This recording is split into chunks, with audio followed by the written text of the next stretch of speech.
स्वतः पाप करून मी स्वतःलाच शिक्षा दिली आहे, हे बोलून राधाजी बेडवर कोसळल्या. त्या फोटोवर हात ठेवून रडू लागल्या.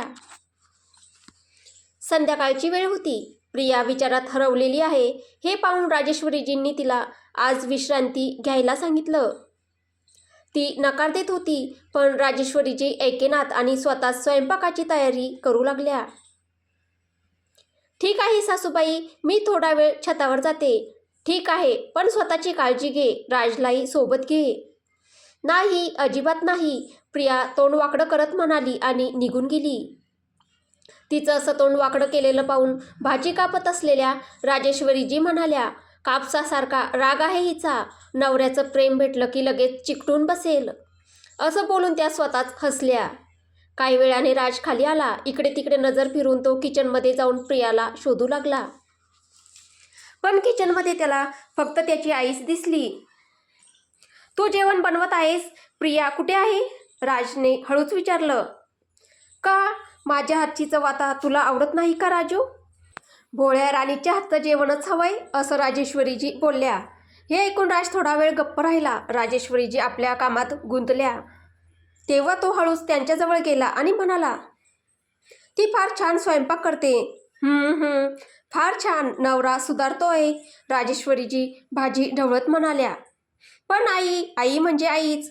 तुझ्या हातच्या चवीला आमचे हॉटेल आणि रेस्टॉरंट शेफसुद्धा त्याला कधीच तोड देऊ शकत नाही. हे थोडं जास्तच नाही झालं का? राजेश्वरीजी हसत म्हणाल्या.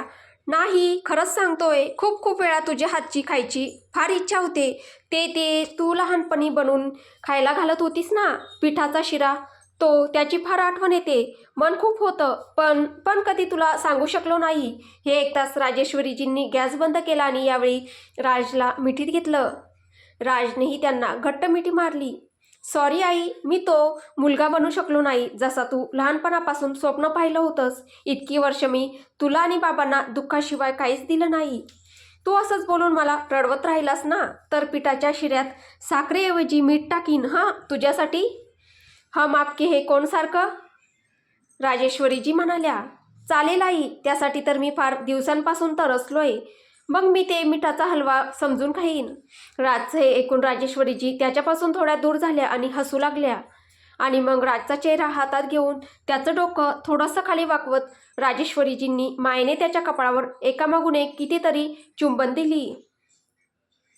डोळ्यातून अश्रू वाहत असतानाच त्या म्हणाल्या, माझं बाळ, माझा राजू, माझ्यापासून किती दूर गेला होतास रे तू. पण सगळी चूक तुझीच नव्हती, आमची चूक होती. आम्ही तुला समजून घेतलं नाही आणि जो तू मुळात नव्हतास तसं तुला बनवून टाकलं. दोघं काही वेळ एकमेकांशी मनमोकळ्या गप्पा मारत राहिले. मग राजेश्वरीजी म्हणाल्या, तसं पाहिलं तर तुझी भोळी राणी तुझ्यामुळे फार दुःखी आहे. जा, आपल्या बोलण्याने तिला गुंतवून समजावून घे. सरळपणे समजावणं तर तुला येणारच नाही. राजेश्वरीजींचं हे ऐकून राज फक्त हसला आणि तिथून निघू लागला. पण 2 पावलं गेल्यावर तो परत फिरला. पटकन राजेश्वरीजींच्या कपाळावर चुंबन देऊन निघून गेला. ते पाहून राजेश्वरीजी अश्रूंमध्येच हसल्या. राज गेल्यावर लगेच राधाजी किचनमध्ये आल्या. त्यांना पाहताच राजेश्वरीजी वळून आपले अश्रू पुसत पुन्हा स्वयंपाकात गुंतल्या. राधाजींनीही धीर करून त्यांच्याजवळ जाऊन मदत करायला सुरुवात केली. राजेश्वरीजींनी ना त्यांना थांबवलं ना काही बोलल्या. त्या फक्त शांतपणे आपलं काम करत राहिल्या. राधाजींना काही सुचलं नाही म्हणून त्यांनी ठरवलं, आपण डाळ बनवूया. त्यामुळे त्यांनी गॅसवर ठेवलेली पातेली उतरवण्यासाठी डायरेक्ट हात लावला. क्षणातच त्यांचा हात भाजला गेला आणि त्या जोरात कळवळून बोलल्या, आई गं! राधा! राजेश्वरीजी मोठ्या आवाजात ओरडल्या. त्या पटकन राधाजींचा हात हातात घेऊन त्यावर फुंकर मारू लागल्या. मग लगेचच त्यांना आपल्या खोलीत घेऊन गेल्या आणि जळजळीची क्रीम हाताला लावली. क्रीम लावल्यानंतर राजेश्वरीजी राधाजींना ओरडल्या, तुला अक्कलच नाही का? किचनमध्ये गॅसवर ठेवलेलं भांडं कधी असं सरळ हाताने उचलायचं नसतं. कित्येक वेळा सांगितलं तुला, पण तुझ्या सवयी काही सुधारतच नाहीत. राजेश्वरीजींचं हे ऐकून राधाजी म्हणाल्या, बरोबर आहे ताई, मी खरंच सुधारत नाही, पण तुम्ही असंच मला ओरडत राहा, नक्की सुधारून जाईन. पण मला असं एकटं करू नका. तसं जगण्यापेक्षा तर मरून जाणं जास्त बरं वाटतं. एक थप्पड देईन तर सगळे डायलॉग विसरशील, मारू का? असं म्हणत राजेश्वरीजींनी खाली हवेत हात उचलला. तेव्हा राधाजींनी आपला गाल पुढे केला आणि म्हणाल्या, हो मारा पण जरा हळूच. अरे हळूच? आताच तर मरायची भाषा करत होतीस, राजेश्वरीजी कमरेवर हात ठेवत म्हणाल्या. हे ऐकताच राधाजी त्यांच्या गळ्यात पडल्या आणि रडत रडत माफी मागू लागल्या. तेवढ्यात राजेश्वरीजींची नजर गीतावर पडली. गीता दाराशी खांदा टेकून उभी होती आणि दोघींनाही हसत पाहत होती. गीताला पाहून राजेश्वरीजी राधाजींना मिठीत घेत म्हणाल्या, खरंच सांगते, आज सगळ्यांनी मिळून वातावरणच इमोशनल करून टाकलंय. हे ऐकून गीता मोठं हसू देत दात दाखवू लागली. दरम्यान राजला एक फोन आला म्हणून तो बोलून झाल्यावर पुन्हा छतावर गेला.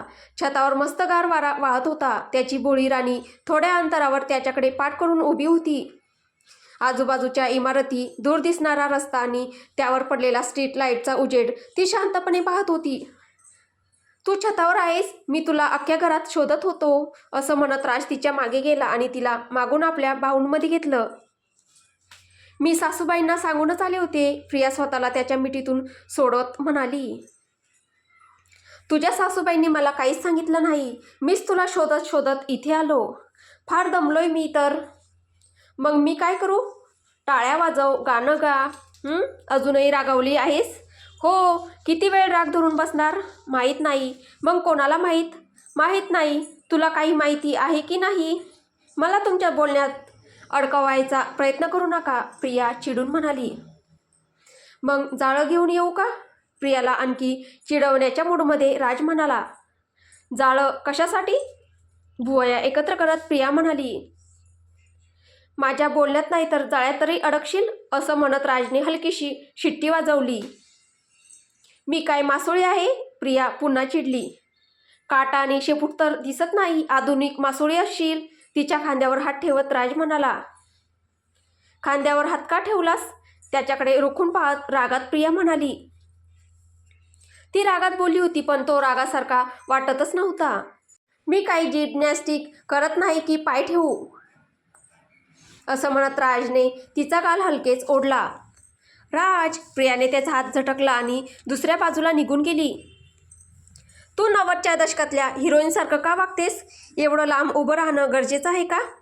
समोरासमोर उभं राहून बोलता येत नाही का? प्रिया वळून त्याच्याकडे पाहत म्हणाली. तुम्ही जाऊन आराम करा, नाहीतर तुमच्या बोलण्याने मलाच ताप येईल. आधीच हॉट आहेस, अजून काय ताप येणार? असं म्हणत राज तिच्याजवळ येऊन डोळा मारत बोलला. ते पाहून प्रियाचा चेहरा पाहण्यासारखा झाला. अशा कसल्या गोष्टी बोलताय? हॉट अँड सेक्सी गोष्टी, असं म्हणत राजने तिच्या कमरेला हलकीशी चिमटी काढली. तेवढ्यात प्रिया मम्मी असं म्हणत थोडीशी उडाली. तुम्हाला झालंय तरी काय? प्रिया त्याच्यापासून दूर पळत म्हणाली. खूप काही झालंय, पण तू जवळ आलीस तरच कळेल. नाही नाही, ते तर तुम्ही विसरूनच जा की मी जवळ येईन, असं म्हणत भुळी राणी दुरून त्याला बोट दाखवत नकारार्थी बोट हलवू लागली. तिची ती अदा पाहून राज हसू लागला. अच्छा, राज हसत म्हणाला. हो. प्रिया ही कमरेवर दोन्ही हात ठेवत म्हणाली. तुझं तर, असं म्हणत राज तिच्या मागे धावला. प्रिया आई म्हणत पळाली, पण शेवटी जिंकला तोच. त्याने प्रियाला मागून आपल्या बाहुंमध्ये घेतलं, हवेत उचललं आणि एका कोपऱ्यात नेऊन तिला आपल्या मांडीवर घेऊन बसला.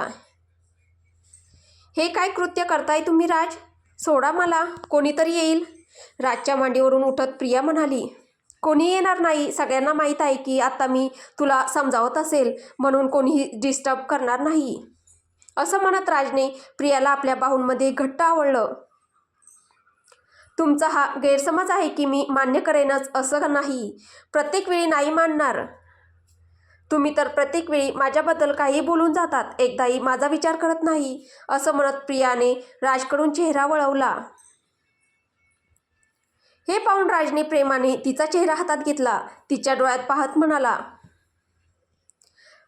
मग मला कोणती शिक्षा द्यायची आहे तुला? मला कुठलीही शिक्षा द्यायची नाही, फक्त तुमच्याशी बोलायचंच नाही, प्रिया उदासपणे म्हणाली. बरं मग थोड्या वेळाने म्हणशील मला माहेरी जायचं आहे. हो, मला जायचंच आहे. काही दिवस तिथे एकटीच राहायचं आहे. का माझ्यासोबत राहायचं नाही? असं म्हणत राजने आपला गाल प्रियाच्या गालाला टेकवला. राहते मी, तरीही तुम्हाला माझी काहीच काळजी नसते, प्रियाने आपला गाल बाजूला सारत म्हटलं. सगळ्यात जास्त काळजी तर तुझीच असते, असं म्हणत राजने प्रियाचा गाल हलकेच ओढला. हे सगळं करू नका तुम्ही. मग तू करून घे. नाही, मला काहीच करायचं नाही. मला माहिती आहे यावेळी मी तुला फार दुखावलं आहे. तुझ्या भावाशी मी उद्धटपणे वागलो, तुझ्या प्रेमावर प्रश्नचिन्ह लावलं, तुझ्याशी नीट बोललो नाही आणि आज तर मरण्याची भाषा केली. तुम्ही हे सगळं आधीच बोलून झाला आहात. चला आता खाली जाऊया, असं म्हणत प्रिया उठून निघू लागली. तेवढ्यात राजने तिच्या साडीचा पदर धरला, त्यामुळे प्रिया पुढे जाऊ शकली नाही. तिने मागे वळून पाहिलं तर राज एका हाताने तिचा पदर धरून उभा होता आणि दुसऱ्या हाताने आपला एक कान धरलेला. हे पाहून प्रिया फक्त त्याच्याकडे पाहत राहिली, काहीच बोलली नाही. राज थोडा पुढे सरकला आणि प्रियाच्या पायांजवळ गुडघ्यावर बसला. त्याने दोन्ही हात तिच्या कमरेवर ठेवले. आजचा तुझा राग आणि तुझी नाराजी मी समजू शकतो, कारण तुझ्या संयमाची, तुझ्या वाट पाहण्याची आता मर्यादा गाठली आहे की मी तुला कधी मी समजून घेईन. तू ज्या अपेक्षा मनात धरून बसली आहेस ते सगळं करीन असं मी म्हणतो खरं, पण प्रत्यक्षात तसं काहीच घडत नाही.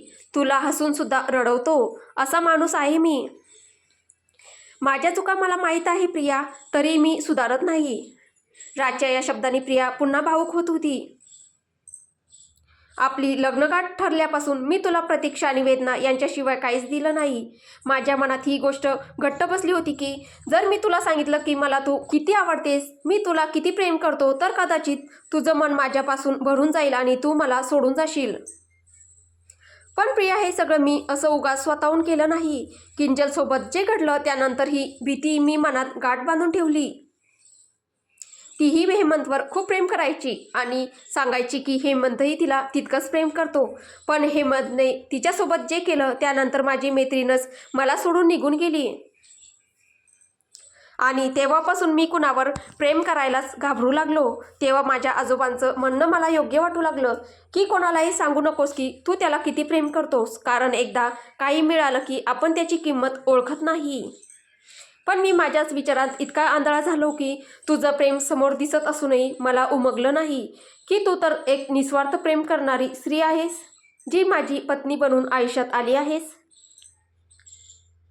नवरा आपल्या पत्नीमध्ये मैत्रीण आणि प्रेयसी दोन्ही शोधत असतो आणि तुझ्यात त्या सगळ्या गुणांचा समावेश आहे.